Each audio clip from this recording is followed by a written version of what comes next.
Bienvenue, dans cette vidéo tu vas comprendre en 3 parties ce qu'est le ASI et quelle performance on peut avoir pour ce cycle. Si jamais tu veux construire des bases solides, tu peux jeter un coup d'œil au premier lien dans la description pour que je t'accompagne à sécuriser tes crypto-monnaies de A à Z. La vidéo m'a demandé beaucoup de travail car elle revient à analyser 4 projets d'un coup et j'ai quasiment fait une nuit blanche tellement j'étais à fond dans le projet. Je t'invite à liker, t'abonner, merci à tous ceux qui le feront. Alors on va commencer par analyser rapidement le token FET, Océan et Agix. Alors ces 3 projets se sont alliés pour combiner tous leurs services sous le ASI. Et le ASI du coup c'est le nouveau token qui combine ces 3 là. On va analyser rapidement le FET, donc c'est un projet qui permet de créer des agents autonomes via une marketplace décentralisée. Pour faire simple, il permet de connecter un LLM à une marketplace d'agents autonomes. Et en gros, lorsque vous allez poser une question à cette IA, quand vous allez lui demander de résoudre un problème, c'est elle qui va aller chercher les agents les plus pertinents pour résoudre la tâche spécifique que vous lui avez demandé. C'est un niveau supérieur quand même de ce qu'on pourrait avoir sur ChatGPT, parce que là on a vraiment de la résolution de problèmes au sens physique du terme, donc là c'est super intéressant. Donc le deuxième c'est Agix, c'est un projet qui fournit une marketplace de services IA, donc là c'est pas la même chose, où chaque dev ou entreprise peuvent venir déposer leur LLM, leur service, et les gens peuvent venir l'utiliser en payant les frais de transaction par rapport à l'utilisation qu'ils vont en avoir. Et du coup ils ont plein de secteurs d'activité, donc c'est par exemple des LLM d'images, de paroles, de textes, il y a aussi des LLM spécialisés dans la bio-IA, l'analyse de réseau, et ils ont créé sur le blockchain le IA DSL. C'est un standard d'écriture de données qui permet une interopérabilité de toutes les IA pour qu'elles puissent mieux interagir sans aucune intervention humaine. Et du coup, ça va permettre le guidage des agents autonomes le plus efficacement possible. Donc là, on voit extrêmement rapidement l'utilité que ça a de lier Agix et FET. Et troisième token, c'est le Océan. C'est un projet qui met à disposition sur le blockchain une marketplace de données tokenisées pour fluidifier les échanges d'informations. Ils vont récolter de la donnée, la tokeniser et la stocker pour la mettre à disposition des intelligences artificielles. Et du coup, on va avoir plusieurs débouchés. Ça peut être utilisé dans le domaine scientifique, dans la recherche. Et dans la recherche, en fait, ils font des défis toutes les semaines, tous les mois. Par exemple, pour utiliser des intelligences artificielles, pour faire de la prédiction des émissions de gaz à effet de serre, de l'évolution du volume de végétation, mais aussi dans les marchés financiers, parce qu'ils vont essayer de prédire l'évolution des prix dans les marchés financiers. On a aussi de la recherche en biotech, etc. Et du coup, on peut voir qu'il y a vraiment un potentiel énorme lorsqu'on combine FET SingularityNet, afin déjà de créer un réseau d'IA bien plus performant que les LLM classiques. Et en plus, si on ajoute les bases de données de Océan, on va en plus augmenter la qualité et la fiabilité de ces agents. Et du coup, le réseau ASI peut permettre la collecte, la gestion et le traitement et l'utilisation de toutes ces données pour divers objectifs. Résolution de problèmes via des agents autonomes, recherche scientifique. Et du coup, la vision de cette alliance, c'est de créer un réseau d'IA décentralisé, démocratique, capable de faire face à la big tech, telle que OpenAI, Meta, Google, etc. Ensuite, on va analyser ASI, donc l'écosystème et la tokenomics. Donc l'écosystème de ASI, pour le coup, il est vraiment juste gigantesque. Et ils ont lancé le token sur Cardano, ce qui est intéressant, en fait, je l'avais pas vu, mais récemment, ils ont fait un tournant vers l'intelligence artificielle, Cardano. Faudra que je réanalyse le ADA, parce que ça build fort aussi de ce côté-là. Et donc ils ont ouvert le 12 septembre une proposition de gouvernance pour intégrer un 4e projet à l'alliance. Donc en fait ce sera pas FET, Océan et Agix, mais ce sera FET, Océan, Agix et Kudos. Kudos c'est quoi? C'est une alliance déjà de projets d'épines dans le cloud computing. Donc là je pense, vu qu'il n'y a pas de white paper ou de post Twitter sur ça, je pense que leur idée ça va être d'intégrer un grand nombre de projets dans l'alliance Asie afin de gérer de bout en bout toute la chaîne de valeur et de production liée à l'intelligence artificielle. Je vous ai fait un petit schéma pour montrer comment je visualise l'écosystème. Ce qui est en bas, c'est ce qui est déjà acté. Donc on a à gauche la production de données avec Océan via le data mining, puisqu'ils offrent des incentives pour aller déposer des données. Et du coup, on va avoir, basé sur le IADSL, ces 3 projets qui vont interagir ensemble. On va avoir la marketplace d'Agix, et à terme, j'imagine que pour utiliser ces services, ce sera combiné aux agents autonomes de DeltaV et de FET. Là, lorsque vous allez poser une question, par exemple, à une IA sur la marketplace d'Agix, ça va envoyer des agents autonomes pour aller résoudre vos problèmes, etc. Et pour fiabiliser tout ça et augmenter la performance, on va lier tout ça aux données de Océan.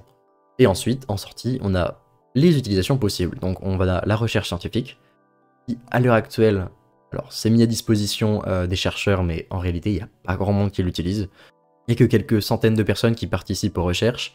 Les entreprises, il n'y a que 2, 3, 4 entreprises mais qui sont que dans le Web3. Il n'y a pas de réelles entreprises qui vont utiliser leurs services. Et les projets crypto, il y a à peu près une quinzaine de projets crypto basés sur Asie, mais en fait, il n'y a pas vraiment d'utilité. Genre le jeton, c'est ce que je me suis rendu compte en réfléchissant à ça cette nuit. Les tokens Asie n'est utile que pour le trading.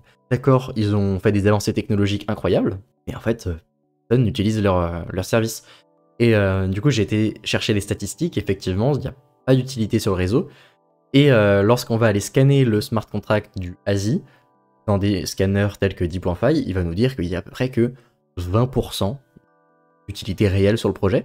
Donc, en fait, on voit qu'ils ont mis une tech incroyable à disposition, mais il n'y a pas d'utilisation.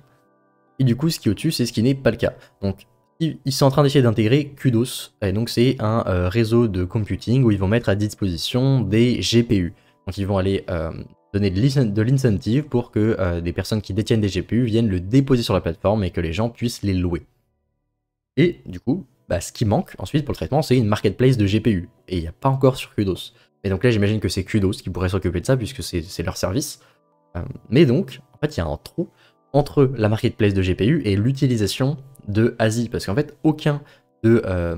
donc que ce soit les data d'Océan, le Delta V de FET ou la marketplace d'Agix, ont besoin de réellement de puissance de calcul. Parce que sur la marketplace d'Agix, les IA qui sont déposées, c'est des IA qui ont été pré-entraînées auparavant, sur d'autres services, etc. Donc en fait, il n'y a pas vraiment besoin d'avoir de GPU pour le projet.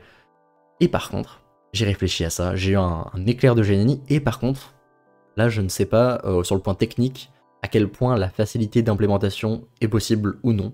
Là c'est extrêmement subjectif, et ça se trouve c'est impossible ce que je dis, mais je me disais, pourquoi les projets basés sur Tao BitTensor ne pourraient pas utiliser les GPU de Kudos pour s'entraîner, et ensuite mettre les LLM qui ont été créés, etc. sur la marketplace d'Agix.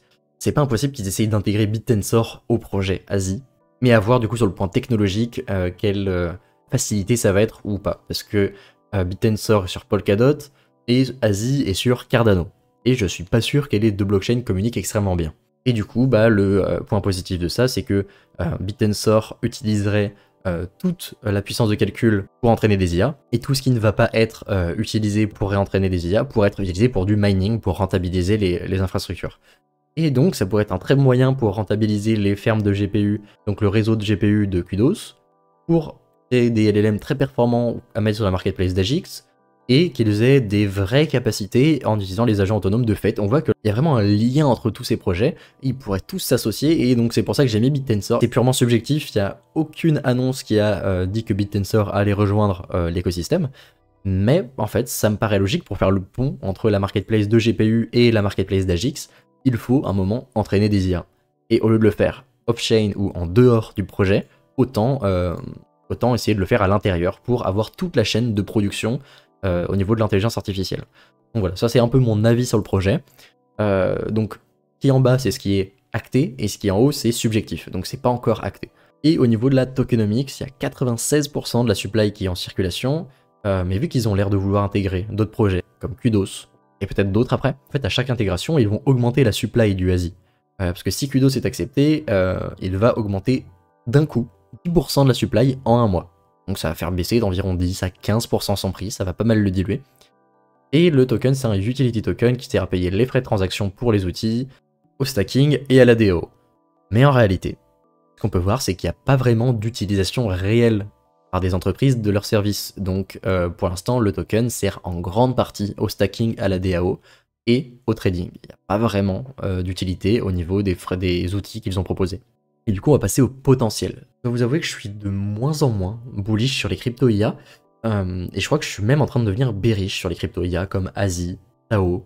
Parce qu'en fait, on a réussi à surfer sur la vague. Mais j'ai vraiment l'impression que on est tout en haut d'une bulle de l'intelligence artificielle. Si on regarde les choses de manière objective, qui a été la plus grosse entreprise du monde pendant plusieurs semaines, avec un PER de 100. C'est-à-dire que les investisseurs sont OK pour attendre 100 ans de dividendes avant de rembourser leur mise initiale. Sachant que normalement c'est entre 10 et 20, donc c'est totalement décorrélé. Et on a Asie dans le top 25, alors qu'en fait il n'y a personne qui utilise leurs produits. Tao, d'accord, très bien, c'est une très belle tech, très beau projet, mais pareil, les LLM qu'ils produisent, n'ont pas vraiment d'utilité réelle. Il y a très peu d'entreprises qui utilisent vraiment les services. Et du coup, on a Asie, top 25, Tao, top 40, alors qu'il n'y a pas vraiment d'utilité. Et je me demande si les cryptos sont pas beaucoup trop valorisés. Et si jamais Nvidia commence à crash un petit peu, je me demande si Asie et Tao vont pas sortir directement en quelques jours ou quelques semaines du top 50 des crypto-monnaies et avoir un crash assez immense sur les crypto IA. Donc c'est pas impossible, mais je suis en train de me dire qu'on est vraiment dans une bulle, parce que là toutes les entreprises du Web 2 et du Web 3 se rendent compte que l'adoption n'arrive pas tant que ça. ChatGPT, il y a eu la grande majorité de ses utilisateurs qui est arrivé pendant les 2 premiers mois et après plus personne. La rentabilité des infrastructures n'est pas très bonne, très peu de clients réels, c'est difficile de rentabiliser, etc. Et je pense que si Nvidia se met à chuter, Asie et Tao sortent immédiatement du top 50, et je me demande s'ils ne vont pas toucher leur ATH de début 2024 ou même ne jamais les retrouver dans ce cas-là.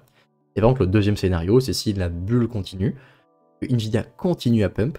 Alors là, c'est royal, ils peuvent continuer à pump, faire un x10, x15, monter dans le classement, etc. Donc, personnellement, ce que je suis en train de faire, c'est de vendre, enfin déjà de déstacker une grande partie de mes FET et de mes Tao.